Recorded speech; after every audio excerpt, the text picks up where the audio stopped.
힐링가족 여러분 안녕하세요. 25년 6월 2일 미국 증시 전망입니다. 뉴욕 증시는 도널드 트럼프 미국 대통령의 철강 관세 인상 여파와 비농업 고용지표 발표가 주요 변수로 작용할 전망입니다. 뉴욕 증시의 3대 주가지수는 지난주 강세로 다시 돌아섰는데요.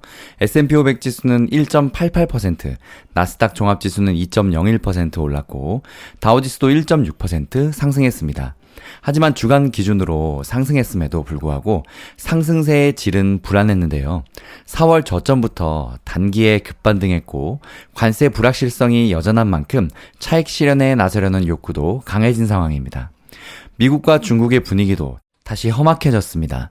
트럼프의 관세 정책에 미국 연방법원의 판단까지 개입된 가운데 미국과 중국이 스위스 제네바에서 맺은 무역의 합의가 균열음을 내고 있습니다. 미국과 중국 및 유럽 연합 간의 무역 협상에서 별다른 진척이 없는 점도 불안 요소입니다. 트럼프 대통령은 지난 30일 장 마감 직후 펜실베니아주 피츠버그의 US 스틸 공장을 방문한 자리에서 외국산 철강에 대한 관세를 오는 4일부터 기존 25%에서 50%로 2배 인상하겠다고 깜짝 발표했는데요. 이에 유럽연합은 미국의 이번 조치에 대응해서 추가적인 조치를 취할 준비가 돼 있다고 밝혀서 잠잠해지던 관세 전쟁이 다시 재점화될 가능성이 커지고 있습니다. 미국 중국 무역 협상도 불확실성을 더하고 있는데요. 트럼프 대통령은 같은 날 미중 양국이 90일간 관세를 인하하기로 합의한 내용을 언급하면서 중국이 이 합의를 전적으로 위반했다고 주장했습니다. 중국은 이에 대해 미국이 중국에 대해서 차별적인 조치를 취하고 있다며 맞서고 있습니다. 중국과 EU는 대화다쳤는데요. 중국은 미국이 반도체 수출 통제를 시행하면서 중국을 차별하고 있다며 불만을 나타냈습니다. 합의를 먼저 깬 것은 미국이라는 뉘앙스였는데요. 또 EU는 트럼프의 철강과 알루미늄 관세 인상에 보복으로 맞서기로 했습니다. EU 집행위원회 대변인은 트럼프의 철강 관세 2배 인상은 현재 벌어지고 있는 무역 전쟁을 협상을 통해서 해결하려는 노력을 훼손한다면서 보복할 수 있다고 밝혔습니다. 전 세계 경제에 추가로 불확실성을 초래하고 대서양 양측이 소비자와 기업의 비용을 증가시킬 것이라며 대응 조치를 취할 준비가 돼 있다고 답했습니다. 이는 관세 전쟁이 다시 불확실성이 고조될 수 있다는 신호입니다. EU 대변인은 또 NBC 뉴스에서 보낸 성명에서 미국의 철강 관세 2배 인상에 대해서 강한 유감을 나타내고 만약에 관세가 예정대로 인상되고 협상이 순조롭지 않으면 EU는 14일 또 필요에 따라서 그 이전에 기존 대미 보복 조처와 추가 대응에 나서겠다고 못 박았습니다. 주식시장과 미국 경제에는 트럼프 관세 충격이 아직 본격화하지 않았기 때문에 새로 관세 전쟁이 시작되면 그 충격이 상당할 수 있다는 우려가 나오고 있습니다. 또 트럼프의 오락가락한 관세 속에 기업들도 몸살이고 있습니다. 미국 기업들이 중국에서 수입하는 물량은 이미 지난달 절반 수준으로 줄었다는 분석이 나오는 가운데 관세 정책 불확실성으로 인해서 기업들의 의사결정에 애를 먹은 것으로 보입니다. 트럼프 관세는 법정 소송으로도 불확실성이 지속되고 있는데요. 항소심이 일단 1심의 상호관세와 펜타닐 보복 관세 무효 판결의 효력을 중단시켰지만 항소심 판결이 어떻게 될지는 아직 안개 속입니다. 백악관은 최종적으로 법적 다툼이 트럼프가 심어놓은 대법관들이 다수 대법원에서 결판 날 것으로 판단하고 있는데요. 전문가들은 4월 이후 경기 침체 리스크가 완화됐다고 보지만 증시는 여전히 주당순이익 EPS 추정치가 하향되고 있다며 5월 랠리는 시스템적, 기술적 추세에 힘입은 측면이 있는 데다 금리가 여전히 높고 관세 문제는 여전히 불확실하다는 점에서 시장이 안일해지고 있을 수 있다고 지적했습니다. 또 최근 미국 내에 소비 둔화 조짐이 나타나는 가운데 이번 주 발표되는 주요 경제 지표에도 시장의 관심이 집중되고 있습니다. 2일에는 미국 공급관리협회가 5월 제조업 구매관리자 지수 PMI를 발표하고 4일에는 서비스업 PMI를 발표합니다. 같은 날에는 미국의 중앙은행이 경기 동향 보고서 베이지북을 공개할 예정입니다. 시장 최대 관심은 6일 발표되는 5월의 비농업 고용지표인데요.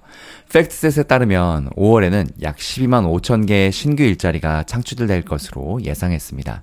이는 4월의 17만 7천 개보다 줄어든 수치입니다. 고용지표가 예상에 부합하거나 이를 웃돌면 시장 충격을 흡수할 수 있지만 예상치를 밑돌 경우 투자 심리가 급격히 위축될 수 있습니다. 전문가들은 노동시장은 여전히 상당히 빡빡하다며 기업들은 팬데믹을 겪은 뒤 직원을 되찾고 숙련된 인력을 구하는 게 얼마나 어려운지 경험했기 때문에 미래 불확실성에도 불구하고 쉽게 직원을 해고하고 있지 않다고 분석했습니다. 반면 4월 개인소득 및 지출 데이터에서 내구재 지출이 감소했고 개인 저축률은 상승했다며 고용 증가가 둔화하고 소득 증가세도 약해지면서 관세에 따른 인플레이션 압력도 커졌기 때문에 앞으로 가계는 더 신중해질 가능성이 있다고 내다봤습니다. 투자자들은 2일 파월 의장의 연설에도 주목하고 있는데요. 최근 연준 회의록에서는 연준 관계자들이 인플레이션 상승과 동시에 실업률 상승이 일어나는 상황에서 어려운 선택에 직면할 수 있음을 인정한 것으로 나타났습니다. 이번 주에도 기업 실적과 경제지표 발표가 이어지는데요. 인공지능 AI 관련주 실적 발표가 3일과 5일에 예정되어 있습니다. AI 서버 업체인 휴렛패커드 엔터프라이즈와 클라우드 기반 사이버 보안 업체 크라우드 스트라이크가 3일 분기 실적을 공개합니다. 또 5일에는 맞춤형 AI 반도체 브로드컴이 실적을 발표합니다. 참고로 지난 금요일 테슬라가 3.34% 급락하면서 브로드컴이 시총 7위로 올라왔습니다. 한편 월가의 황제로 불리우는 미국의 최대 은행 JP모건 체이스의 제이미 다이먼 최고 경영자가 채권 시장의 균열이 곧 발생할 것이라고 경고했습니다. 다이먼 CEO는 레이건 미국 경제 포럼에서 미국 정부와 연방준비제도의 지출 양적 완화가 과도했다고 지적하면서 이같이 밝혔는데요. 그는 6개월 뒤일지 6년 뒤일지는 모르지만 부채의 향방이나 시장 조성자들의 시장 조정 능력이 달라지기를 바란다며 안타깝게도 우리가 현실을 깨달으려면 균열이 필요한 것 같다고 덧붙였습니다. 다이먼 CEO의 이러한 발언은 미국 연방정부의 부채 증가에 대한 월가의 불안 점증을 보여주는 것이라고 설명했는데요.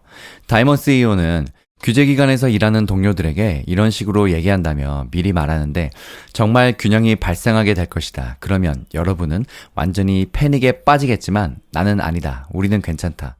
우리야 돈을 더 벌 것이라면서 그럼 저쪽은 JP모건이 경제위기를 좋아하는 거냐고 하는데 썩 그렇지 않다고 덧붙이기도 했습니다. 다이먼 CEO는 이른바 채권 자경단이 돌아왔다고 보느냐는 질문에 그렇다고 답했는데요. 채권 자경단은 정부의 재정 통화 정책에 문제가 있거나 인플레이션 징후가 나타날 경우 국채를 대량으로 매도하는 식으로 영향력을 행사하는 투자자들을 가리킵니다. 실제하는 조직적인 단체라기보다 이익 추구 과정에서 집단적으로 움직이게 되는 투자자들입니다.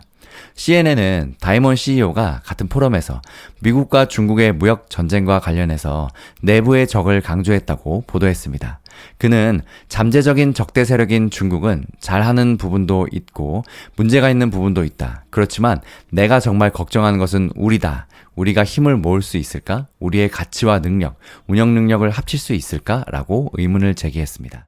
또 다이먼 CEO는 지난 22일 블룸버그 TV 인터뷰에서 미국 경제의 스태그플레이션 우려를 제기한 바 있습니다. 그는 사흘 전에는 관세 지정학적 갈등으로 인한 자산 가격 하락 가능성을 경고하기도 했었습니다. 녹음 시간 기준으로 지금 오후 2시 10분인데요. 미국의 선물지수 다우는 0.46%, S&P 500은 0.58%, 나스닥 100은 0.68%, 그리고 러셀 2000은 0.65% 하락 중입니다. 이번 주도 많은 소식 전하도록 하겠습니다. 힐링가족 여러분 행복한 하루 보내세요. 성공투자 파이팅!